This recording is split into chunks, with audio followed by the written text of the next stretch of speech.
খবরদার খালার ভাবিকে নিবা না। খালা যদি সাথে নাও, মেয়ে দেখতে যতই সুন্দর হোক, বলবে না না এর সাথে আমার লাভলি ভালো আছে। তার মানে কি আর একবার রিস্ক নেবেন? ভাবি যদি জানে তে আপনার খবর আছে। দেখেননি কি স্লোগান, কই আমি পাগল দিওয়ানা হয়েছি, মুর্শিদেরই প্রেমে পড়েছি।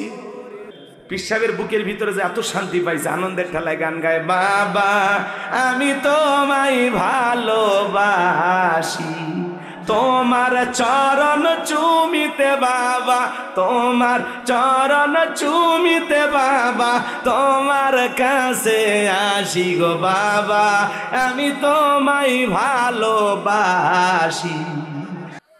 রাগ করতেছেন নাকি আপনারা? এগুলো বললে অনেকের মন খারাপ হয়, বলে হুজুর এগুলো বলা যাবে না। বেটা 16 বছর তো কন্ট্রোল করেইছিলেন, আর কত গলা চেপে ধরবা? আজকে আপনি ধনী আছেন, কালকে আপনাকে ফকির বানায়া দেওয়ার ক্ষমতা আমার আল্লাহর আছে না নাই? কেন আল্লাহর শুকরিয়া আদায় করবেন না? কিশোরগঞ্জে গেছিলাম, 100 মানুষ হাওয়াই মিঠাই বিক্রি করতো গ্রামে গ্রামে। আল্লাহর সেই গোলামকে আল্লাহ 150 বিঘা জমির মালিক বানিয়ে দিয়েছেন। আল্লাহর বান্দা কয়েক বিঘা জমি মসজিদ আর মাদ্রাসায় দান করে দিয়েছেন। তাহলে হাওয়াই মিঠা বিক্রি করা, পথে পথে পড়ে থাকা সেই মানুষটাকেও কোটিপতি বানায় দেন তিনি কি? কেন আল্লাহর শুকরিয়া আদায় করবেন না? এ বাজান গো আমার, এই পৃথিবীর জমিনে কত মানুষ তাকায় দেখেন, চোখে দেখতে পারে না। এক অন্ধ হাফেজ সাহেব ছিল কুড়িগ্রামের, একসাথে খাওয়া দাওয়া করতেছিলাম মাহফিলে গিয়ে, হঠাৎ করে বিদ্যুৎটা চলে গেল। আমি বললাম ভাই তাড়াতাড়ি আলোর ব্যবস্থা করেন। অন্ধ হাফেজ সাহেব আমার হাতটা ধরে বলে, আজ 52 বছর হলো আমার চোখে কোনো আলো নাই। ও হুজুর আমার মা দেখতে কেমন আমি জানি না, বাবাটা দেখতে কেমন আমি জানি না। মা বাবা আমাকে বিবাহ করাইছে, আমার স্ত্রী দেখতে ফর্সা না কালা আমি জানি না। আল্লাহ আমাকে অনেকগুলো সন্তান দিয়েছে, ছেলেগুলো কেমন, মেয়েগুলোর চেহারা কেমন আমি জানি না, আসমান জমিন দেখতে কেমন আমি জানি না। আমি আমার চেহারাটা ফর্সা না কালা আমি জানি না। ও হুজুর, আল্লাহ তাআলা দুনিয়ার জমিনে আমাকে চোখের আলো দেয় নাই, আমি মন খারাপ করি নাই। কিয়ামতের ময়দানে যেদিন আল্লাহ তাআলা আমার চোখের আলো ফিরিয়ে দেবে, ওই দিন চোখের আলো ফিরে পাওয়ার পরে সর্বপ্রথম যেন আমি আমার চোখ দিয়ে আমার মনিব আমার আল্লাহকে আমি যেন দেখতে পাই। একটা অন্ধ ব্যক্তির সান্ত্বনাটা কোথায়? আল্লাহ চাইলে অন্ধ বানাইতে পারতেন, ল্যাংড়া লুলা বানাইতে পারতেন। আল্লাহ চাইলে চেহারা সব ছিল, কথা বলতে পারতাম না, বোবা বানাইতে পারতেন। কথা বলেন ঠিক কিনা? আর রহমান আল্লামাল কোরআন, খলাকাল ইনসান আল্লামাহুল বায়ান। আল্লাহু আকবার। আল্লাহ আমাদেরকে সৃষ্টি করেছেন, তিনি আমাদেরকে কথা বলার শক্তি দিয়েছেন। কথা বলেন ঠিক কিনা? আর আমরা যদি বলা হয় ভাই কেমন আছেন, এই যে বলে না, আপনারা সবাই কেমন আছেন? আলহামদুলিল্লাহ। অনেকে বলতে চায় না ভাই কেমন আছেন। ভাই গরিবের থাকা না থাকা আমার মতো ভাই হতভাগার কি আর খবর নেবেন, আসি কোনো মতে, মানে কোনো মতে আসি। এরপরেও সহজে বলতে চান, অনেক কষ্টের পরে পরে আলহামদুলিল্লাহ। যশোর মাগুরে ঘুরে এসে বলে আলহামদুলিল্লাহ। আপনাকে জিজ্ঞাসা করা মাত্রই আপনি বলবেন ভাই কেমন আছেন, আলহামদুলিল্লাহ। অন্তর থেকে মন থেকে খুশি হয়ে আলহামদুলিল্লাহ বলেন, আল্লাহ আপনাকে ভালো রাখবে। কথা বলেন ঠিক কিনা? আমার এক জাগিরদার ছিল, ফোন দিলে বলতাম বাজান কেমন আছেন, আলহামদুলিল্লাহ আমি ভালো আছি। আপনার কোনো সমস্যা আছে বাজান? তখন বলতেছে না, সমস্যা যদি থাকে তোমাকে কেন বলবো, সমস্যা দিবেন যিনি, সমাধানও করবেন তিনি, আল্লাহ আকবার। আপনার আমার জীবনের যত কথা বন্ধুর কাছে শেয়ার না করে, আপনার আমার জীবনের সবচাইতে আপন কে? আল্লাহ। জোরে বলেন কে? আল্লাহর চাইতে বড় আপন আর কেউ নাই। কথা বলেন ঠিক কিনা? মুমিনের সবচাইতে একমাত্র শুধুমাত্র আপন আল্লাহ। এই জন্য জীবনে যা চাওয়ার আল্লাহর কাছে চাইবেন, যা বলার আল্লাহর কাছে বলবেন। কথা বলেন না? সামনের দিকে যায়, কষ্ট হচ্ছে নাকি আপনাদের? তাহলে সুখে থাকি আর দুঃখে থাকি সব সময় প্রশংসা হবে কার? আল্লাহ চাইলে এই মুহূর্তে আপনাকে আমাকে 8 দিন মেডিকেলে ভর্তি করাইতে পারতো না? জোরে বলেন, সেই ক্ষমতা আল্লাহর আছে না নাই? আল্লাহ সুস্থ রেখে মাহফিলে আসার তৌফিক দিয়েছেন। এই সুস্থতা হলো বান্দার জীবনের সবচেয়ে দামি একটি নিয়ামত, বলুন সুবহানাল্লাহ। এই অসুস্থ না হলে বোঝা যায় না যে সুস্থতা কত বড় নিয়ামত। যখন একটু অসুস্থ হয় তখন বোঝা, আল্লাহ আমি নামাজ কালাম পড়ি, আমারই জ্বর হলো। কথা কয় না, এরকম করে কি না? আমি হাজি মানুষ, আমারই অসুখ আছে না। আরে বাবা, আল্লাহ তাআলা আপনাকে অসুস্থতা দিয়ে পরীক্ষা করে। কি করে? পরীক্ষা করে। এই যে অসুস্থতা, এটা এক ধরনের কি পরীক্ষা। এটা আল্লাহ তাআলার একটা নিয়ামত। আল্লাহ আপনাকে পরীক্ষা করে যে বান্দার একটু রোগ দিলে বান্দা কি কয়। কথা বোঝেন নাই মনে হয়। একটু অনিশ বিষয়ে গেলে আমরা আল্লাহ পর্যন্ত গালি দিয়ে দিই। আল্লাহ আমার বেলা দিয়ে এটা হয়, আল্লাহ বুঝি আমারে ভালোবাসে না, আফসোসে ভুগি, হতাশায় ভুগি, মনে হয় সব সমস্যা আমার। আরে ভাই, আপনার চাইতে আরো বড় সমস্যায় মানুষ ভুগতেছে। কথা বলে ঠিক না? রাগ করেন নাকি আপনারা? তাহলে সুখে থাকি আর দুঃখে থাকি সবসময় প্রশংসা হবে কার? জিগরগাছা বাজারে আপনার একটা দোকান আছে, আলহামদুলিল্লাহ। কত মানুষ এখানে একটা দোকান দেওয়ার জন্য স্বপ্ন দেখেন। আপনি সৌদি আরব, মালয়েশিয়া, দুবাই, কাতার, আরব আমির, এগুলো প্রবাসী, আলহামদুলিল্লাহ। বিদেশে থাকেন আপনি, লন্ডন, আমেরিকা, আলহামদুলিল্লাহ। কত মানুষ বিদেশে যাওয়ার জন্য স্বপ্ন দেখে। কথা বলেন। আপনি ভ্যান চালান, রিক্সা চালান, আলহামদুলিল্লাহ, গরিব হইতে পারেন, তাতে কি সমস্যা? আলু ভর্তা দিয়ে ভাত খান, তাও শান্তি আছে। ধনী, টাকা আছে, কোটি কোটি টাকা, কিন্তু শান্তি নাই। স্বামী স্ত্রীর মধ্যে দাও করে সম্পর্ক, বউ আলাদা রুমে ঘুমায়, স্বামী আলাদা রুমে ঘুমায়। কথা বলেন না কেন? কাছে গেলে বিবি চিৎকার মেরে বলে, ডোন্ট টাচ মি। কথা কয় না কেন? আমারই ছুঁইয়া দেখবো না, ছুঁয়ে যাও। কথা বলেন না কেন আপনারা? আর গরিব আলু ভর্তা দিয়ে ভাত খায়, শাক ভাজি ভর্তা দিয়ে ভাত খায়, বউরে কোলে নিয়ে ঘুমায়, কি শান্তি। কথা বলে ঠিক না? রাগ করেন? রাগ করবেন না। এই জন্য দামি বিল্ডিং দেখে মনে করেন না ওই বিল্ডিং এর মানুষ অনেক সুখী। যায়া দেখেন কোটি টাকা ঋণের ভয়ে বাড়িতে থাকে না। কথা কন ঠিক না? এই জন্য বাজান, আল্লাহ যতটুকু দিয়েছেন, যতটুকু আমার আছে, আলহামদুলিল্লাহ। 2-4 লাখ টাকা আছে, সামান্য একটু চলতে পারি, 2টা ডাল ভাত খাই, আলহামদুলিল্লাহ। অল্প খেয়ে আল্লাহর শুকরিয়া আদায় করবেন। লা ইন শাকারতুম লাযীদান্নাকুম ওয়া লা ইন কাফারতুম ইন্না আযাবি লাশাদীদ। নিয়ামত পাওয়ার পরে যারা শুকরিয়া আদায় করে, আল্লাহ তাদের নিয়ামতগুলোকে বাড়ায় দেন। আর নিয়ামত পাওয়ার পরে যারা নাশুকরিয়া আদায় করে, আল্লাহ তাদের নিয়ামতগুলোকে ছিনায় নেন। কথা বলে ঠিক কি না? যারা সুখে থাকি আর দুঃখে থাকি সব সময় প্রশংসা হবে কার? আপনারা সবাই কেমন আছেন? আলহামদুলিল্লাহ। গর্বের সহিত বলবেন আলহামদুলিল্লাহ। যত সমস্যা থাক মনের মধ্যে থাকবে, প্রকাশ করবেন না। ভাই, আগামীকালকে যশোরে দেখা হবে ইনশাআল্লাহ। কি বলতে হয়? ইনশাআল্লাহ। এটা আমরা অনেকে বলি না। এলাকার, মনে করেন আপনাদের এলাকার একজন ভদ্রলোক গরু কেনার জন্য যাচ্ছে। চৌগাছা বাজার আছে, গরু লাগে, মানে গরুর হাট লাগে ওই এলাকা। তো গরু বেচা কিনা হয় না। তো মুয়াজ্জিমের সামনে দিয়ে একজন যায়, তখন বলতেছে, ভাই কই যান? কই চৌগাছায়। কেন? কই গরু কেনার জন্য। তখন বলতেছে, বলেন ইনশাআল্লাহ। তখন বলছে, এই জন্য হুজুরদের দেখতে ভালো লাগে। কেন? কই পকেটে আছে টাকা, হাতে আছে গরু, তো মাঝখানে ইনশাআল্লাহ কেন বলা লাগে? তো হুজুর আর কি বলবে ভাই, চুপচাপ হয়ে গেছে। এইবার মাগরিবের আগে আগে দেখে ওই একই ব্যক্তি মসজিদের সামনে দিয়ে হাইটে যায়। তখন মুয়াজ্জিম সাহেব জিজ্ঞাসা করছে, ভাই গরু কোথায়? তখন বলতেছে, ইনশাআল্লাহ টাকাটা চুরি হয়ে গেছে, ইনশাআল্লাহ গরু কেনা হয়নি, ইনশাআল্লাহ বাড়িতে যাচ্ছি, ইনশাআল্লাহ পরে দেখা হবে। সে ইনশাআল্লাহ বললো চালান পাতি হারানোর পরে। কথা কি বুঝতে পারতেছেন? তা আমরা এরকম, এক মুরব্বী দোয়া পরে পেশাবখানায় যায়, বিসমিল্লাহি ওয়ালা বারাকাতিল্লাহ। আমি তখন বললাম, চাচা এই তো খানা খাওয়ার দোয়া। তখন বলে, হুজুর কোন দোয়া কোন জায়গায় পড়লে আমার মাথা কাজ করে। এরকম লোক আছে না নাই? আমার ভাইয়ারা, সুখে থাকি আর দুঃখে থাকি সব সময় আল্লাহ তাআলার প্রশংসা আদায় করতে হবে।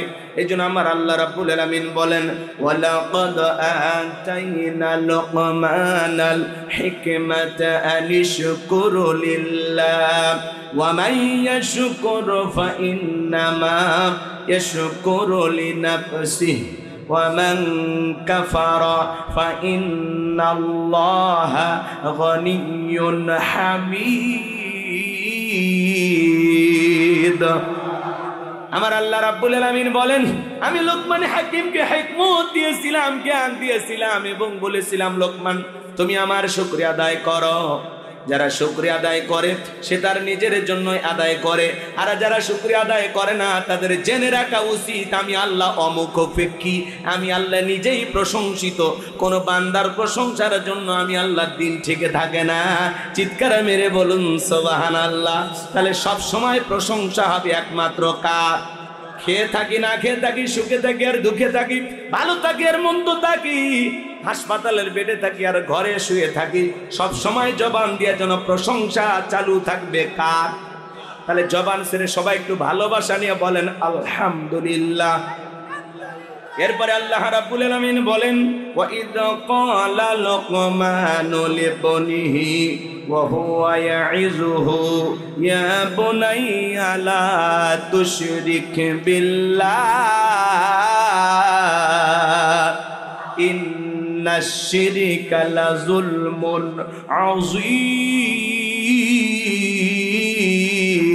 আযীম। আমার আল্লাহ রাব্বুল আলামিন বলেন স্মরণ করো লোকমান হাকিমের কথা।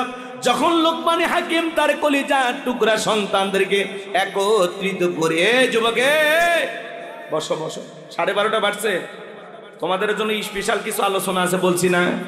তোমরা যুবক আমিও যুবক, তোমাদের মনের অবস্থাটাকে আমি বুঝি না, একটু অপেক্ষা করো। এত অস্থির হয়েছে কেন? আগে তাফসীর বোঝো, তারপরে কথা প্রসঙ্গে সব এসে যাবে। মহিলা যারা আসছেন, মা বোনেরা মন খারাপ করবেন, আপনাদের জন্য স্পেশাল কিছু আলোচনা বরাদ্দ আছে, একটু অপেক্ষা করেন। শুরু করি। এটা কি মেশিন পাইছেন যে সুইচ দিলে এদিক ওদিক খেলি দৌড়াবে? একটা লাইন আছে তো, আটঘাট বাদে নেই। 12:30 পরে যদি আলোচনা শুনে ভালো না লাগে বিকাশ নাম্বার দেবেন, টাকা ফেরত দেবেন। আপনারা ওই যাতায়াতের যে গাড়ি ভাড়া ওইটা ফেরত দিয়ে দেবেন। কয় টাকা খরচ হয়েছে বলবেন, মোটরসাইকেলের তেল অটো ভাড়া যা লাগে দিয়ে দেবেন, কিন্তু 12:30 পরে বলা লাগবে, এর আগে বললে হবে। এই অফার 12:30 পর্যন্ত। কথা কি বুঝতে পারতেছেন? একটু অপেক্ষা করেন বাজান। কোরআনের কথাগুলো শুনতে ভালো লাগে না? এই যে এখানে একজন আলেম বান্দা বসে আছেন, দেখেন তো আমার কথার লাইন ঠিক আছে না? আল্লাহ তাআলা কি বলতেছেন? স্মরণ করো লোকমানে হাকিমের কথা। যখন লোকমানে হাকিম তার সন্তানদেরকে, উনি শুধু মাঠে ময়দানে ওয়াজ নসিহত করতেন না। আপনি সারা জীবন ওয়াজ নসিহত করেন, আপনার বউ বেপরদায় চলে, মেয়ে কথা শুনে না, লাভ আছে? তাহলে ঘর ঠিক করা দরকার আছে না? না, ওয়াজ মাঝে মাঝে ঘরের ভিতরে করা লাগবে, পারিবারিক বৈঠক করা লাগবে, পারিবারিক পরামর্শ করা লাগবে। কি প্ল্যান আপনাদের সন্তানদেরকে নিয়ে? তাদেরকে বলতে হবে বাবা আমি তোমাকে নিয়ে এই স্বপ্ন দেখি। কথা বলেন। নায়ক গায়কের স্বপ্ন দেখলে হবে না, সন্তানকে নিয়ে আলেম বানাইতে হবে, দ্বীনের দায়ী বানাইতে হবে, মুফতি মুহাদ্দিস বানাইতে হবে। কথা বলেন না কেন আপনারা? ডাক্তার ইঞ্জিনিয়ার বানাইতে। ভালো স্বপ্ন দেখবেন। নায়কের বাবা হয় লাভ আছে, গায়কের বাবা হয় লাভ আছে। শোনেন শোনেন, এদিকে শোনেন, সামনে গেলে বুঝবেন। লোকমানে হাকিম তার সমস্ত সন্তানদেরকে একত্রিত করে বলতেছেন ইয়া বুনাইয়া, হে আমার বৎস, হে আমার কলিজার টুকরা সন্তান, হে আমার হৃদয়ের স্পন্দন। আল্লাহর কোরআন আপনাকে শেখাচ্ছে কিভাবে আপনার সন্তানকে আপনি ডাকবেন। সুবহানাল্লাহ। আদর করে ডাকতে হবে। ইয়া বুনাইয়া, হে আমার বৎস, হে আমার কলিজার টুকরা সন্তান, হে আমার হৃদয়ের স্পন্দন। কিন্তু আমরা সন্তানদেরকে আদর করে ডাকি না, নাম রাখছে বল্টু। বলেন তো আজ পর্যন্ত কোনো মাহফিলে যা শুনছেন, এখন আপনাদের সামনে ওয়াজ করবেন হযরত মাওলানা বল্টু সাহেব, শুনছেন? এই বল্টুটা জীবনে কিছু হতে পারে? এগুলো নাম রাখবেন না। বল্টু, nut, screw, bullet, tyre, fire আছে না, আজে বাজে না, রাগ কইরেন না। হাসি খুশি, মায়া, জয়া, জনি, সনি, কি নামের স্টাইল আছে না ভাই? এগুলো নাম রাখবেন, ইসলামিক নাম রাখবেন। আল্লাহর কাছে দুইটা নাম প্রিয়, একটা আব্দুল্লাহ আর একটা আব্দুর রহমান। ওলামা ইকরামদের কাছ থেকে শুনে নাম রাখবেন। কথা কন নাকি আপনারা? আমি যদি আপনাদেরকে প্রশ্ন করি আপনার সন্তান আপনার কাছে কয়টি হক পাবে বলতে পারবেন? বলেন কয়টি? অনেকে বলতে পারবেন না। আপনার সন্তান আপনার কাছে হক পাবে 12টি। জোরে বলেন কয়টি? 12টি। সন্তানের 1 নাম্বার হক কি? সন্তান জন্মগ্রহণ করার সাথে সাথে একটা ছবি তুলে ফেসবুকে পোস্ট করতে হবে, অনেক কষ্টের পরে বাবা হইলাম। সুবহানাল্লাহ বলবেন না? এটা তো প্রথম কাজ। সন্তান আসতে দেরি, সেলফি তুলতে দেরি নেই, ফেসবুকে দিয়ে দেয় মামা হইলাম, চাচ্চু হইলাম। ওই সন্তানের আবার খালা ফুফু থাকলে ওরা, ওদেরও ফেসবুক আইডি থাকলে ওরাও পোস্ট করে অনেক কষ্টের পরে খালা হইলাম। কষ্ট পাইল মা আর কষ্ট পাইছে খালা। এ কথা বলেন আপনারা? কি জামানা আইসা পড়ছে, যেই মহিলা বাচ্চা ডেলিভারি করছে ওই মহিলা ওই হাসপাতালের বেডে শুইয়া ওই অবস্থায় বাচ্চা কোলে নিয়ে একটা সেলফি তুলে ফেসবুক আইডি দিয়ে বলে অনেক কষ্টের পরে মা হওয়ার স্বাদ বুঝলাম। কথা কয় না? কি বলেন? সন্তানের প্রথম হক সেলফি তুলে ফেসবুকে দেওয়া, 1 নম্বর হক এটা না? কি সন্তান জন্মগ্রহণ করার সাথে সাথে ছেলে হোক মেয়ে হোক 1 নম্বর দায়িত্ব কানে আজান দেয়া। কথা বলে ঠিক না? সেলফি তোলার ঠেলায় 3 দিন পার হয়ে যায়, আজান দেওয়ার কথা মনে থাকে না, এরকম মুসলমান আছে না নাই?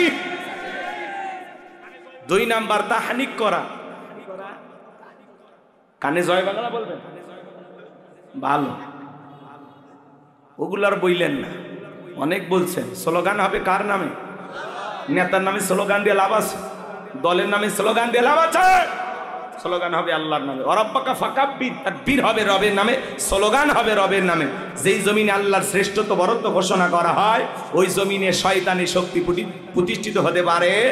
শোনেন এদিক। 2 নম্বর কি বললাম? তাহনিক করা। বুঝলেন না তো? আলেমদের কাছে নিয়ে যাবেন, ওলামায়ে কেরাম কি করবে? একটু খেজুর হোক, মিষ্টি দ্রব্য কোনো কিছু হোক, চিবাই একটু বাচ্চার তালুতে অথবা জিহ্বার উপর একটু লাগাই দিবি, এর নামই হলো তাহনিক করা। 3 নাম্বার সুন্দর একটি নাম রাখা, ইসলামিক একটা সুন্দর নাম রাখবেন। আব্দুল্লাহ, আব্দুর রহমান, আব্দুল সালাম, কথা বলছেন, আব্দুল মমিন, সুন্দর সুন্দর নাম রাখবেন। নবীদের নামের সাথে নাম রাখবেন, ইউসুফ, ইব্রাহিম, ইসহাক, সুন্দর সুন্দর নাম রাখবেন। সাহাবা ইকরামদের নামের সাথে নাম মিলায় রাখবেন, আবু বকর, ওমর ফারুক, ওসমান, আলী। কথা বলেন না কেন? সুন্দর সুন্দর নাম রাখবেন পছন্দ করে। ইংল্যান্ডের সবচাইতে জনপ্রিয় নাম হলো মুহাম্মদ। তারা ছেলে সন্তান হইলে অধিকাংশ মানুষ সন্তানের নাম রাখি কি? মুহাম্মদ। আল্লাহু আকবার বলেন। আর আমরা নাম হইলে কি, এমনও মা বাবা আছে মুঠু বাতলু নাম আছে না, আপডেট হয়ে গেছে। নাম কি রে ভাই? বেলি, চেলি, চেলি, চুইটি, বিউটি, শয়তান করে ডিউটি। কি নামের ভাব সাব আছে না ভাই? নামের নাম রাখছে কাজু, কাজু। কি নাম? কাজু, কাজু। হাই রে কি নাম রে ভাই, অবাক হয়ে যায়। বেলু, বেলু নাম কি? বেলু, বুলু। এ কথা কন নাকি আপনার? এগুলো না বলতে গেলেও তো শরম লাগে।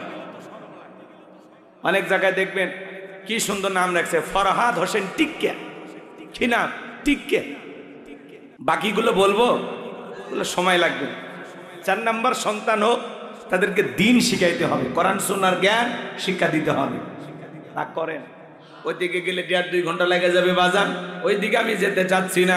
আপনাদের উদ্দেশ্যে যে কথা বলে দিয়ে যাই, লোকমানে হাকিম তার সন্তানদেরকে আদর করে গিয়ে বলতেছেন, ইয়া বুনাইয়া, হে আমার বৎস, হে আমার কলিজার টুকরা সন্তান, হে আমার হৃদয়ের স্পন্দন, লা তুশরিক বিল্লাহ, আল্লাহর সাথে কখনো কাউকে শরীক করা যাবে না। ইন্না শিরকা লা যুলমুন আযীম, এই শিরিক হলো সবচাইতে বড় জুলুম, সবচাইতে বড় অপরাধ, সব পাপের বড় পাপ নাম হলো শিরিক। একটা ছেলে ডেকে বলে, আব্বা আমার দেওয়াজ মসজিদ হবে না, আমার দিয়ে ইমামতি হবে না, আপনি টাকা দেন, আমি ব্যবসা বাণিজ্য করব, বিজনেস করব। লোকমানে হাকিম ডেকে বলে, ছেলে রে টাকা দেব কোথা থেকে, টাকা তো আমার কাছে নাই। ছেলেটা বড় না সরবান্দা ডেকে বলে, আব্বা আমার দেওয়াজ নসিহত হবে না। আপনারা বলেন তো বাজান, আলেমের বেটা সবাইকে আলেম হয়, ডাক্তারের বেটা সবাইকে ডাক্তার হয়, আলেমের বেটাও জালেম হয়, ডাক্তারের বেটাও ডাকাত হয়। কথা বলেন ঠিক কিনা? আবার অনেক সময় জালেমের বেটাও আলেম হয়, ডাকাতের বেটাও ডাক্তার হয়। কথা কন কে বানায়? মনোযোগ দিয়ে কথাগুলো শুনে যান বাজান। ছেলেটা ডেকে বলে, আব্বার টাকা দিতেই হবে। লোকমানে হাকিম ডেকে বলে, আমি আমার এক বন্ধুর কাছে টাকা পাই, সে একটা দ্বীপে বসবাস করে। আজ পর্যন্ত বহু মানুষকে পাঠাইলাম, কেউ তো আসে না বাবা। এই দ্বীপ পর্যন্ত পৌঁছাইতে গেলে তোমার জীবন যাওয়ার সম্ভাবনা আছে। আমি বাবা হয়ে ছেলেকে মৃত্যুর মুখে ফেলে দিতে পারবো না। ছেলেটা বড় না সরবান্দা বলে, আব্বা আপনি শুধু লোকেশনটা বলে দেন। বারবার অনুরোধ করার কারণে লোকমানে হাকিম বলে দিল, আমার সন্তান শোনো, বাড়ি থেকে যখন বের হয়ে যাইবা 2 রাকাত সলাতুল হাজতের নামাজ আদায় করবা।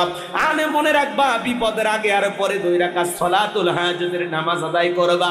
এইবার লোকেশন বলে দিলেন, বাবা শোনো, ঘর থেকে বের হয়ে যাওয়ার পরে বিশাল মরুভূমি রাস্তা পাড়ি দিতে দিতে ক্লান্ত হয়ে যখন পড়বা, তাকায় দেখবা একটা জঙ্গল দেখা যায়। ওই জঙ্গলের ভিতরে ঝর্ণার পানি পড়তেছে, সেখান থেকে প্রয়োজন মোতাবেক পানি পান করবা। এরপরে আমার সন্তান ভালো করে শুনে নাও, জেনে নাও, সেখান থেকে পানি পান করার পরে প্রয়োজন মোতাবেক পানি নেবা। পিছন দিকে তাকায় দেখবার জঙ্গলটা দেখা যায় না, আবার পথ চলতে থাকবা। লোকমানে হাকিম সব সন্তানকে বুঝিয়ে বলিয়ে দিলেন। এইবার ছেলেটা পথ চলতে চলতে তাকায় দেখে বিশাল একটা বটবৃক্ষ। বাবা বলেছে ছায়াশ্রয় নিলে বিপদ হবে। তাকায় দেখে গাছের উপরে একটা মুরব্বী বসে আছে। ডেকে বলে, বাবা তুমি আমার কাছে আসো, তোমার কোনো টেনশন নাই। ডেকে বলে, না আব্বা বলেছে বিপদ হবে। বলে, কোনো বিপদ হবে না। তোমার বাবা কি বলে নাই পথের মধ্যে একটা মুরব্বীর সাথে দেখা হলে মুরব্বী যা বলবে তুমি তাই শুনবা? বলে, হ্যাঁ বলেছে। তাহলে ভয় পাওয়ার কোনো কারণ নাই, তুমি চলে আসো।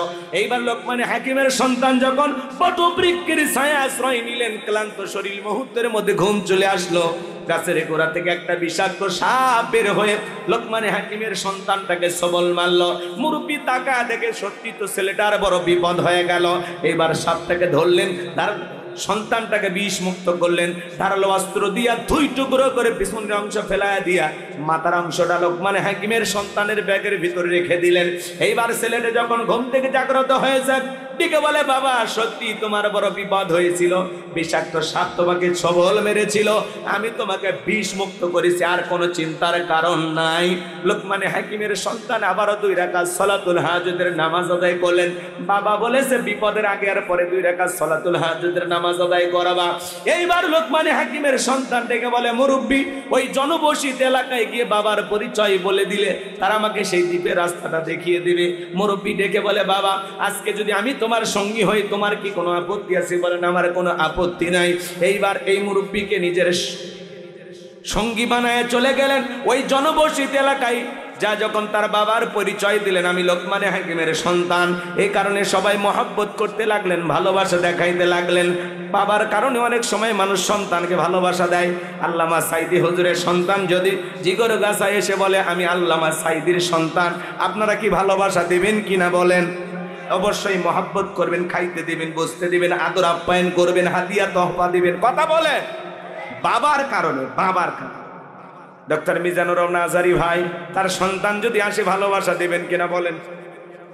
অবশ্যই দিবেন। আল্লামা মামুনুল হক, তার সন্তান আসলে ভালোবাসা দিবেন।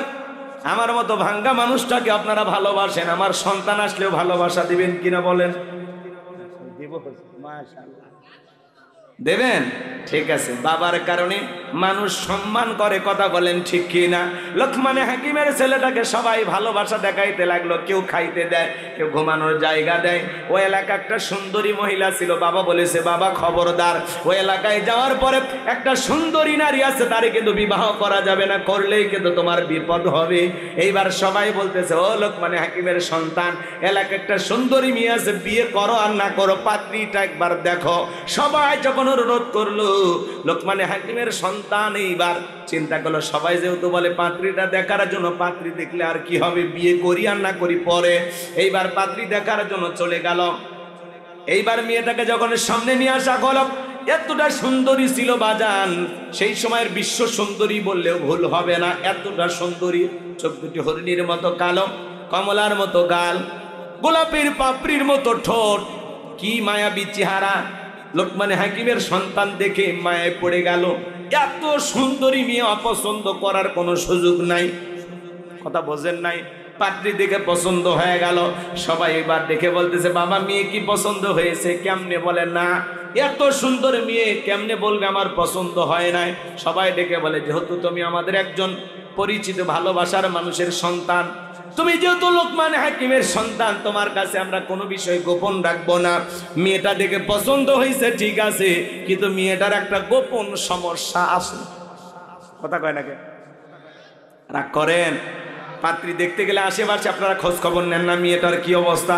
বলে ওই অমুকের মেয়ে কয়েকদিন আগে 7 দিন কক্সবাজারে একটা ছেলের হাত ধরে ঘুরিয়ে বেড়ে তারপরে বাড়িতে আসছে। কথা কয় নাকি? গোপন তত্ত্ব ফাঁস করে দেয়। রাগ করছেন? পাত্রী দেখতে গেলে, ছেলে তোমাদেরকে বলছি খবরদার, বন্ধু বান্ধব সাথে নিয়ে যাইবা না। অনেকে বন্ধু বান্ধব আত্মীয় স্বজন 14 গোষ্ঠী নিয়ে যায়। কে বলেছে বাবা? আচ্ছা তোমার বন্ধু, তোমার দুলে ভাই, তোমার আত্মীয় স্বজন এই যে যায়, যে পাত্রী দেখে, দেখে জায়েজ আছে? জায়েজ আছে? পাত্রী দেখতে গেলে কারে নিয়ে যাবা? মা আর তোমার বোনকে সাথে নিয়ে যাইবা। শোনো শোনো, খবরদার খালার ভাবিকে নিবা না।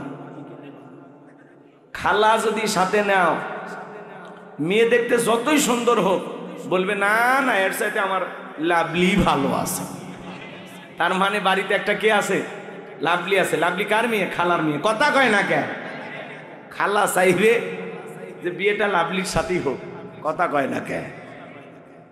আর ভাবি কখনো চাইবে না তার চাইতে বেশি সুন্দরী কোনো মেয়ে ওই বাড়ির বউ হয়ে বাড়িতে যাক, কারণ তাতে ভাবির কদর কমে যাবে, আদর যত্ন কমে যাবে। ভাবি চাইবে ভাবির চাইতে যেন কম সুন্দরী বউ হয়, কথা বলে ঠিক না?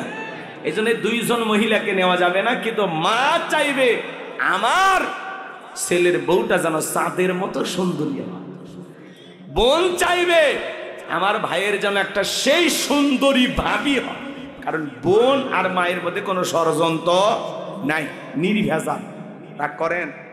তাহলে পাত্রী দেখতে কারে নিয়ে যাবা? মা আর বোনকে নিয়ে যাবা। রাগ করতেছেন নাকি? বিয়ে করছেন তার কি কথা, সেটা বলতেছেন। তার মানে কি আর একবার রিস্ক নেবেন? ভাবি যদি জানে তা আপনার খবর আছে। রাগ করতেছেন নাকি আপনারা? এইবার লোকমানে হাকিমের সন্তানকে সবাই ডেকে বলে, বাবা মেয়ের একটা গোপন সমস্যা আছে। এই মেয়ের এর আগেও 1 নয় 2 নয় 10টা ছেলের সাথে বিয়ে হয়েছিল, 10টা স্বামী বাসর ঘরে মারা গেছে, একটা স্বামীও জীবিত বের হয় নাই, তোমার সিরিয়াল 11 নাম্বার। এবার রাজি থাকলে বলো। এই কথা যখন বললেন লোকমানে হাকিমের সন্তান টেনশনে পড়ে গেল। পাত্রী দেখেও ভালো লেগে গেছে, পছন্দ হয়ে গেছে, বিবাহ করতে চাই। লোকমানে হাকিমের সন্তান বিয়ে করলে ঘটনাটা কি হয় আপনারা কি শুনবেন? কারা কারা শুনবেন? 2 হাত তুলে আল্লাহকে দেখান। লিল্লাহে তাকবীর। হাত নামান বাজান। লোকমানে হাকিম তার আদর করে সন্তানদেরকে ডেকে বলেন, ইয়া বুনাইয়া লা তুশরিক বিল্লাহ ইন্নাশ শিরকা লাযুলমুন আযীম। ডেকে বলেন, হে আমার বর্ষ, হে আমার কলিজার টুকরা সন্তান, হে আমার হৃদয়ের স্পন্দন, লা তুশরিক বিল্লাহ, আল্লাহর সাথে কখনো কাউকে শরীক করা যাবে না, আল্লাহর সমকক্ষ কাউকে স্ত্রী করা যাবে না। ওয়ালাম ইয়াকুল লাহু কুফুয়ান আহাদ, আকাশ আর জমিনে আল্লাহর সমকক্ষ, আল্লাহর সমতুল্য আর কেউ নাই। ইন্না শিরিকা লাযুলমুন আযীম, এই শিরিক হলো সবচাইতে বড় জুলুম, সবচাইতে বড় অপরাধ, সব পাপের বড় পাপ নাম হলো শিরিক। বড় শিরিকগুলোকে শিরিক আকবর বলা হয়, ছোট শিরিকগুলোকে শিরিক আসগর বলা হয়। শিরিক হলো মোট 42 প্রকার, এগুলোকে ভাঙলে হবে 72 প্রকার, সর্বমোট হলো 120 প্রকার। এতগুলো কথা যদি আপনাদের সামনে তুলে ধরতে চায়, রাতের পর রাত কেটে যাবে, আলোচনা শেষ হবে না। গভীর মনোযোগ দিয়ে শুনবেন বাজান। সমাজে অনেক শিরিক আছে, প্রচলিত অনেক শিরিক, আপনি আমি নিজেও করে থাকি মনের অজান্তে। একটু শিরিক সম্পর্কে আমাদের ধারণা নেওয়া দরকার আছে না নাই? মাজারে সিজদা দেওয়া কি শিরিক? কথা বলেন না কেন? মাজারে সিজদা দেওয়া, আপনি মাজারে সিজদা দিয়ে কি চান? মাজারে পিসাবের কি ক্ষমতা আছে আপনাকে কোনো কিছু দিতে পারে? সিজদা মাজারে না, সিজদা হবে মসজিদে, কথা বলে ঠিক কিনা? পীরের পায়ে সিজদা দেওয়া শিরিক, নেতার পায়ে সিজদা দেওয়া শিরিক। আল্লাহ ছাড়া এই মাথা দুনিয়ার কারো কাছে নত করা যাবে না। ইয়্যাকা না'বুদু ওয়া ইয়্যাকা নাস্তাঈন, তোমার ইবাদত করি, তোমার গোলামি করি, সাহায্য তোমার কাছে চাই। যদি জীবনে কোনো কিছু চাওয়া লাগে, চাইতে হবে মাজারে নাকি আল্লাহর কাছে? পীরের কাছে নাকি আল্লাহর কাছে? অনেক মানুষ আছে, আপনাদের এলাকায় আছে কিনা জানি না, মাথার চুলে জট, বাবার হাতে গাঞ্জার পর সালা পিনতে থাকে, তবিল তাকে দেয়, সব দেখা যায়। ডুগি তবলা বাজায়, লাফালাফি করে, জিকিরি করে, তালা বাবা, সালা বাবা, শিকল বাবা, লাউ বাবা, কদু বাবা। বিড়ি খাওয়ায় মানুষকে মুরিদ দেয়, নাম দিছে বিড়ি বাবা। শরীরে কোনো কাপড় নাই, নাম দিছে ল্যাংটা বাবা। আছে না নাই? এদের গাড়ি লাল বানাইছে, টর্চ লাইট মেরে মুখ খুঁজে পাওয়া যায় না, বগলে চুল দিয়ে বেরি বারে হয়েছে। আর সুন্দরবনে বসলে বান্দরবনের কি অবস্থা? আছে না নাই? ভণ্ড এদের কাছে যায় আর মানুষ গাজার কলকিতে টান মারে আর উল্টা পাল্টা গান গায়। আছে না? আপনাদের এলাকায় নাই তো? মাজার গুলো হলো গাঁজা খাবার নিরাপদ জায়গা। মাজারে গাঁজা খাইলে পুলিশে ধরে না, কথা বলেন? গাজার কলকিতে এমন টান মারে, মাজারে বসে ধুয়ে ছেড়ে দেয়, রাস্তাঘাটে পুলিশ দাঁড়িয়ে থেকে মনে করে যে না ওরসের মনে হয় রান্না চলছে। কি এক অবস্থা ভাই সমাজে! আমাদের এলাকায় আছে মহাস্থান মাজার, শাহ সুলতানের মাজার। শেষ বৈশাখীতে ভাই কত মন গাঁজা যে যায়, হা হা। একজন গাঁজা খাইছে, ওই বৈশাখ মাসে একটু ঝড় হয় আর রাস্তার একটু গর্ত গ্যাপ, ওই জায়গায় একটু কি পানি আটকে আছে। এখন ওই গাঁজা খাইছে, বোঝেন না, নিশা টিশা কইরা তো পুরো লোড হয়ে গেছে। তখন বলতেছে এত বড় নদী আমি কেমনে পার হব? মানুষ বলে এই বেয়াক্কেল, ওটা নদী না, ওটা রাস্তার একটা গর্ত, ওই জায়গায় কয়। বলেন না আমি নদীতে নামবো না, এরকম মাথা লাগছে না। মানে নেশা করলে মানুষের হুঁশ থাকে না, কথা কর না কেন? ওই যে দেখেন না গান গায়, গুরু গান যাওয়া নাইলে কি দিয়ে টানে টানে মজা পাই, মাইয়া একখান দেখতে পাই। গাঁজা খেলে বলি মাইয়া দেখা যায়, এই বেটা গাঁজা খাইয়া মাইয়া দেখা লাগবে, কবুল বইলে বিয়ে কর, মাইয়া এমনি দেখছি, কথা কর নাকি আপনার? গাঁজা খাইয়া মোজদারি লাল বানাইছে, আহা কত ভণ্ড যে বেরোইছে। নাম দেয় পবিত্র ওরস শরীফ, আর সেখানে মহিলা শিল্পী যায় নাচে গায়, কথা বলেন না কেন? দেখেননি কি স্লোগান, কই আমি পাগল দিওয়ানা হয়েছি, মুর্শিদেরই প্রেমে পড়েছি। স্বামীর প্রেমে পড়েনি, কার প্রেমে? কেউ যদি পীর সাহেবের প্রেমে পড়ে লক্ষণ ভালো না খারাপ? রাগ করবেন না বাজান, এই সমাজে এগুলো চলতেছে। পীরের বয়স হয়ে গেছে, এক পা কবরে চলে গেছে, তাও মহিলা মুরিদ দেখলে বলে মা আয় আয়। চিন্তা করে মহিলা যে এত বড় আল্লাহর ওলি আমারে 2 হাত বাড়ায় ডাকতেছে, যদি আমি আল্লাহর ওলির ডাকে সাড়া না দিই জাহান্নামে জায়গা হবে। দৌড়ে যা পীর সাহেবকে চাপে ধরছে। পীর সাহেবের বুকের ভিতরে যে এত শান্তি পাইছে, আনন্দের ঠেলায় গান গায়, বাবা আমি তোমায় ভালোবাসি, তোমার চরণ চুমিতে বাবা, তোমার চরণ চুমিতে বাবা, তোমার কাছে আসি গো বাবা, আমি তোমায় ভালোবাসি। যেই মহিলা স্বামীকে বাদ দিয়ে পীরের ফাটা পায়ে চুমা খায়, ওই নারীর চরিত্রের ঠিক নাই, কথা বলে ঠিক কিনা? আপনার বউ মাজারে যায়, আপনি কি দুর্বল? আপনার বউ কেন মাজারে যায় বলেন? আপনার বউকে বলবেন এ তোর পীর আমি তোর পীর, পছন্দ হয় না এদিকে আয়েশা, ফাতেমা, খাদিজা, হাজেরা, আসিয়া, মারিয়ম, এদের জীবনী কিনে দিবেন।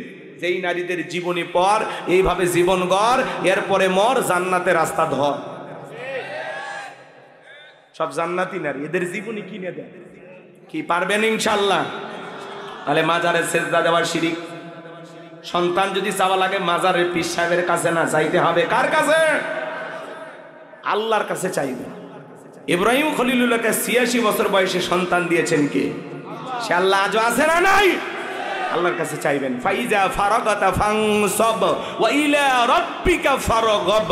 বান্দা যখন নিঃস্ব অসহায় দুর্বল হইবা, তোমার শূন্য হাতটা আমি আল্লাহর দিকে পেতে ধরো, তোমার শূন্য হাতটা আমি আল্লাহ পূর্ণ বানায় ফেরত দিব, বলুন সুবহানাল্লাহ। এরপরে ট্রাকের পিছনে সেরা স্যান্ডেল ঝুলানো কেন? কয় দুর্ঘটনা থেকে বাঁচার জন্য। বলেন তো বাজান, দুর্ঘটনা থেকে বাঁচানোর মালিক কে?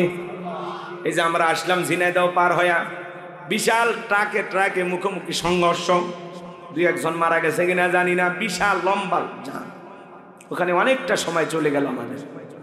তাছাড়া তো 8:30 9টার মধ্যে চলে আসতাম, সেটা ডাল ভাতও খাইতে পারতাম না, খাইয়ে খালি আপনাদের উদ্দেশ্যে চলে আসতাম। রাগ করছেন আপনারা না? অনেক মাহফিলে আবার যখন আমার মানে যাই সময় মতো, তখন আবার সময় মতো দেয় না, 11টার পরে দেয়, বোঝেন নাই? তখন আবার 11টার পরে দেয়। আর যেদিন যাব না, কয় হুজুর আপনি আসলে 9টায়, আপনি ছাড়া কেউ নেই, কথা হয় না? এরকম হয়, বোঝেন না? যেটাতে দেরিতে যাবেন ওটাতে আমাকে সকালে দেবে, আর যেটা সময় মতো উপস্থিত হবেন ওইটাতে দেরিতে উঠাবে। কয়েকদিন আগে এক মঞ্চে গেলাম, 12টার পরে উঠাইলো, 12:10 হুজুর কেবল লোক আসতেছে, দোকানদারি বন্ধ করে। কি বলে রাজশাহীতে বাগমারা 12টার পরে কি করবেন? কিছু করার আছে? আমরা তো দাওয়াত নিলে আর কিছু করার থাকে না, এই জন্য ধৈর্য নিয়ে বসেন। রাগ করেন নাকি আপনারা? একটা তাকবীর দেন, লিল্লাহি তাকবীর। আমার ভাইরা দিল দিয়ে কথাগুলো বুঝবেন। এরপরে শনিবার মঙ্গলবার বিয়ে করা হয় না, এগুলো দিন নাকি শুভ না, এগুলো ধারণা করা শিরিক। শ্রমিক কাজ করেছে, সন্ধ্যাবেলায় ধনী টাকা দিতে চায় না, কেন? কই সন্ধ্যাবেলায় যদি ধনী টাকা দেয় তাহলে নাকি ফকির হয়ে যাবে, এগুলো ধারণা করা যাবে টিয়া পাখির কাছে যা ভাগ্য গণনা করে, কবিরাজের কাছে যা ভাগ্য গণনা করে, আছে না নাই? এগুলো ধারণা করাও শিরিক। আবার এদের স্লোগান, আপনি কি মামলায় হেরে যাচ্ছেন, বিদেশে যেতে ভয় পাচ্ছেন, দাম্পত্য জীবনে অসুখী, আসেন শেষ দর্শন আজমেরি জেমস হাউস, লিটন দেওয়ান চিস্তি, বসুন্ধরা সিটি কমপ্লেক্স, ঢাকা। এক আংটিতে নাকি এত সমস্যার সমাধান মিটে যায়। তাহলে তো এই ব্যক্তির আংটি বিক্রি করা লাগতো না। এই যে এই হাতে 5টা, এই হাতে 5টা, মোট 10টা আংটি ব্যবহার করে পৃথিবীর 1 নাম্বার ধনী হয়ে যেত। ওর আংটি বিক্রি করে খাওয়া লাগতো না। কথা বলে ঠিক কিনা? এগুলো বিশ্বাস করা যাবে? এরপরে নতুন ছেলের বউ চা বানাইতে গিয়ে কাপটা পরে ভাঙ্গে গেছে, অলক্ষণে বউ আসছে। এই অলক্ষণ কুলক্ষণ বলে ইসলামের ভিতরে কোনো কিছু নাই, ওটা একটা দুর্ঘটনা। শাশুড়ির হাত থেকে গিলাস পরে ভাঙতে পারে। কথা বলেন, দুর্ঘটনা। রাগ করেন নাকি আপনারা? এরপরে জমজ কলা খালে নাকি জমজ বাচ্চা হয় ভালো, 2বারে কষ্ট 1বারেই হলো, মাঝখানে সিজারের টাকাটা বেঁচে গেল। কথা বলেন ঠিক কি না? কত পুরুষ মানুষ জমজ কলা খায়, আজ পর্যন্ত কোনো পুরুষের বাচ্চা হলো না। হবে কেমনি? আল্লাহ তো মেশিন পত্র দেয়নি। কথা বলেন ঠিক কি না? এই জন্য এগুলো ধারণা করা যাবে না।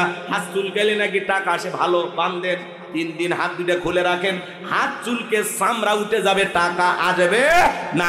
চিরুনি হাত থেকে পড়ে গেলে নাকি মেহমান আসে, মা বোনেরা বলে কিনা? কথা বলেন ভাই। চিরুনি পড়ে গেছে, কয় মেহমান আসবে, যা পাগলি রান্না শুরু কর, কেউ না আসলে আমরা খেয়ে যাব। এগুলো ধারণা করা যাবে না। এরপরে ছোট বাচ্চার কপালে কালো টিপ দেয়। যদি জিজ্ঞাসা করেন বউরে কালো টিপ কেন, কয় তোমার শাশুড়ি জানে। শাশুড়ির বললে কে জানে, কয় তোমার নানি জানে। এই নানি দাদি পর্যন্ত চলতে থাকবে। কেন কালো টিপ দিল কেউ আর বলতে পারে না। ওরা বলে বদ নজর থেকে বাঁচার জন্য। আছে না নাই? বলেন তো বাজান, তকদিরের ভালো মন্দ কার কাছে? ওয়াল কদরিহি শাররিহি মিনাল্লাহি তাআলা ওয়াল বাসি বাদাল মাউত। তকদিরের ভালো মন্দ একমাত্র আল্লাহর হাতে। কথা বলেন ঠিক কি না? লম্বা হবে বাজান, লম্বা করব না। নবী আমার সাহাবীদেরকে ডেকে বলেন, আমার সাহাবীরা শোনো, একজন ব্যক্তি একটা মাছি মেরে জাহান্নামে চলে গেল, আর একজন ব্যক্তি একটা মাছি না মেরে জান্নাতে চলে গেল। সাহাবা ইকরাম জিজ্ঞাসা করলেন, নবী গো, বুঝতে পারলাম না কেন একজন ব্যক্তি মাছি মেরে জাহান্নামে চলে গেল, কারণটা কি আমরা জানতে চাই। আল্লাহ রাসূল ডেকে বলেন, সাহাবীরা শোনো, এক দেশে এক জালেম বাদশা ছিল, রাস্তার মোড়ে মোড়ে প্রতিমা বানায় রাখতো। কথা বলে না কেন? জালেম বাদশার নিয়ম হলো, যত মানুষ রাস্তা দিয়ে হেঁটে যাবে প্রতিমার নামে কিছু না কিছু দিয়ে যাওয়া লাগবে। এটা হলো জালেম বাদশার নিয়ম। বাংলাদেশেও দেখলেন না বাজান গো আমার, রাস্তার মোড়ে মোড়ে ভাস্কর্য বানায় রাখছে। ইহুদি মুশরিকদের কালচার, মুসলমান কখনো ভাস্কর্য বানাইতে পারে না। কথা বলেন ঠিক কিনা? 4,500 কোটি, কেউ আবার বলেছেন 6,000 কোটি।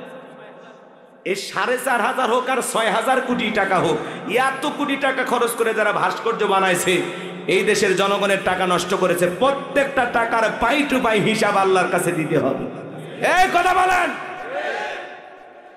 যেই দেশের মানুষ খাইতে পারে না, ডাস্টবিনের খাবার খুঁড়ে নেয়, রেল স্টেশনে ঘুমায়, কত বেকার যুবক। একজন নারী তার 500 টাকা 200 টাকার বিনিময়ে দেহ টাকা বিক্রি করে পেটের ভাত জোগাড় করে। সেই দেশে যারা ভাস্কর্যের নামে বিলাসিতা করেছে, মনে রাখবেন প্রত্যেকটা টাকার হিসাব আল্লাহর কাছে দিতে হবে, দিতে হবে। আপনি যদি এই টাকা খরচ না করে মসজিদ মাদ্রাসা বানায় দিতেন, গরিব দুঃখীকে খাইতে দিতেন, বেকার যুবকদের কর্মস্থানের ব্যবস্থা করে দিতেন, পতিতালয় নারীদেরকে নিয়ে যা তাদের জীবন মান উন্নয়ন করতেন, ভালোভাবে বেঁচে থাকার ব্যবস্থা করে দিতেন, আপনার বাবার কবরে বিকাশ হয়ে সব পৌঁছে যেত। আপনারা আলেমেরা এই কথাগুলো বললে আপনাদের গায়ে বেজে যান, তারাই জেলে ঢুকে। কথা বলে না কেন? আমরা বারবার বললাম ম্যাডাম পদত্যাগ করেন। আল্লাহ বলে কিসের পদত্যাগ? এরা যে অন্যায় অপরাধ করেছে, শুধু পদত্যাগ না, আমি আল্লাহ এদেরকে দেশ ত্যাগ করতে বাধ্য করব। ইন্না বাতশা রাব্বিকা লাশাদীদ, আল্লাহর পাকড়াও বড় কঠিন। আল্লাহ ধরে ধরে না, যেদিন ধরবে মামু বাড়ি দিল্লি গিয়ে পড়বে। কথা বলে ঠিক কি না? রাগ করেন? আছে আছে ক্ষমতার চেয়ার থেকে পালিয়ে গেছে। কথা কর নাকি আপনারা? রাগ করেন? আমরা বারবার বললাম, আমাদের কথা শুনলো না, হেলিকপ্টার নিয়ে পালিয়ে চলে গেল। ওই দেশে গেছে, কয়েক মাস কেটে গেল, মাঝে মাঝে কল রেকর্ড ফাঁস হয়, বললে দেশের কাছে আছি, চট করে ঢুকবে নিতে বের হলেন কেন? এই কথা কন না। আপনি চলে যাওয়ার কারণে এই দেশের মানুষের যেই পরিমাণে ক্ষতি হয়েছে, আল্লাহর কাছে হিসাব দেওয়ার জন্য রেডি থাকেন আপনি। ওই 2-3 রাত যে পরিমাণে লুটপাট হয়েছে, দুর্নীতি হয়েছে, যেই পরিমাণে ক্ষয়ক্ষতি হয়েছে, এটার হিসাব আপনাদেরকে দেওয়া যাবে না। এত ক্ষতি হয়েছে। আপনি যদি পদত্যাগ করে জেলেও যাইতেন, আপনার নেতাকর্মী ভালো থাকতো, আপনার কোটি কোটি অনুসারী, কারো কথা ভাবলেন না, নিজের জীবনটা আগে ভাবলেন। আপনি পদত্যাগ করে জেলে গেলেও জনগণ স্লোগান দিত, আপনার কর্মীরা স্লোগান দিত জেলের তালা ভাঙবো, শেখ হাসিনাকে বের করে আনবো। এই স্লোগানটাও দিতে দিলেন না, পালিয়ে গেলেন। কয়েক মাস পরে আপনার ফুলের মালা দিয়ে মানুষ বের করে নিয়ে আসতো, কিন্তু আপনি এটা কি করলেন? কথা কর না কে? আর মেয়ে মানুষ বাইরে কতদিন থাকবেন? আপনি আসেন, যাওয়ার আগে বলে যাননি, আসার আগে বলার দরকার নেই। যে দিক দিয়ে মন চায় আপনি আসেন। এই দেশ আপনার বাবার, এই দেশ আপনার স্বামীর, কথা বলে ডেকে না। আর আমাদের মন অনেক বড়, আপনি আসেন, আমাদেরও খারাপ লাগে, দেশের মানুষ কেন বাইরে। বুবু আইবা তুমি আইবা গো, সেই দিন আইসা বুবু চিয়ার পাইবা না। ও বুবু আইবা তুমি আইবা গো, সেই দিন আইসা বুবু ক্ষমতা পাইবা না। খোঁজ নাই বহু কাদের কাকার, অবস্থা খারাপ দরবেশ বাবার, হাউন আঙ্কেল এখন সামনে আসে না। নেহাতা করবি সব জেলের ভিতর, আমি আসি ডরের ওপর, কখন জানি আসে গ্রেফতারি পরোয়ানা। বুবু আইবা তুমি আইবা গো, সেই দিন আইসা বুবু চিয়ার পাইবা না। ক্ষমতার চেয়ার থেকে নামা সহজ, কিন্তু ওই চেয়ারে ওঠা কঠিন। আগামীতে আর যাই হোক সিদ্ধান্ত নেব, আর কোন নারীকে এই দেশের প্রধানমন্ত্রী বানাবো না। আগামীতে যে দলেরই হোক পুরুষ প্রধানমন্ত্রী কারা কারা চান হাত তুলে দেখান। লিল্লাহি তাকবীর। হাত নামান। নারীদের দেখার দিন শেষ, আগামীতে পুরুষের বাংলাদেশ। দেখেন না, মেয়ে মানুষের রাগ বেশি, জেদ বেশি, স্বামীর সাথে ঝগড়া লাগে, হাড়ি পাতিল ভেঙে ফেলে দেয়, স্বামী তুলে আসার মারে, রাগ করে বাড়ি ঘর থেকে বাপের বাড়ি চলে যায়, রাগ করে এই দেশের 20 কোটি জনগণ রেখে পালিয়ে গেছে। কি বুঝলেন? রাগ করতেছেন নাকি আপনারা? এগুলো বললে অনেকের মন খারাপ হয়, বলে হুজুর এগুলো বলা যাবে না। এই বেটা, এই 16 বছর তো কন্ট্রোল করেইছিলাম, আর কত গলা চেপে ধরবা? এখন একটু মন খুলে কথা বলতে দাও, 16 বছরের কাজ আদায় করা লাগবে। কথা বলে একটু বলতে দাও। ওরা আয়না ঘর বানায়, তারপরে বলতেছে না এগুলো আয়না ঘর, নাটক। যে সিয়ারটা আপনারা দেখছেন সোশ্যাল মিডিয়ায় ভাইরাল হয়ে গেছে, এটা আবার যারা ওই যে আফসোস লীগ, এরা বলতেছে এই সিয়ার ষড়যন্ত্র করে বানাইছে। ইউনূস সরকার নাকি 6 মাসে আয়না ঘর তৈরি করে তারপরে আয়না ঘর পরিদর্শন করবে। চিন্তা করেন, মানুষ মিথ্যাবাদী হয়, এতটা মিথ্যাবাদী হয়? হ্যাঁ, আপনাদের কি মনে হয় ইউনূস সরকার আয়না ঘর বানাইছে নাকি যিনি পালিয়ে গেছে উনি বানিয়েছে? হাত তুলে বলেন তো সত্যি কথা। হ্যাঁ ঠিক আছে, আমরাও বিশ্বাস করি উনি বানিয়েছে, কিন্তু ওনার কিছু আছে না সোশ্যাল মিডিয়াতে কিছু বলতেছে না এটা আয়না ঘর, এটা সাজানো, এটা গুজব, এটা রং করছে, এ করছে, সে করছে, নানান কথা বলা হয়। যারা আয়না ঘর বানিয়ে, চেয়ার বানিয়ে মানুষকে ধরে নিয়ে যে ইলেকট্রিক শক দিত, আহারে কত মানুষের আর্তনাদ, হাহাকার, চিৎকার ওই দেয়ালের ভিতরে আটকে ছিল, পৃথিবীবাসী শোনেনি। কথা বলে ঠিক না? কিন্তু ওই মাজলুমদের চিৎকার ঠিকই আসমানে পৌঁছে গেছে। পাপ তো বেশি দিন করা যায় না, পাপের 16 কলা পূর্ণ হয়ে গেলে আল্লাহ ছাড় দেন। আল্লাহ ধরে না, যেদিন ধরে সেদিন আর ছাড়ে না। কথা বলেন ঠিক কি না? ওরা আয়না ঘর বানিয়েছে, ওরা শাপলা চত্বরে হত্যা করেছে, নিরীহ আলেমদেরকে ফাঁসির দড়িতে ঝুলিয়েছে, মিথ্যা মামলা হামলা দিয়ে হাজারো মানুষকে ঘর ছাড়া বাড়ি ছাড়া করেছে। কথা বলেন ঠিক কি না?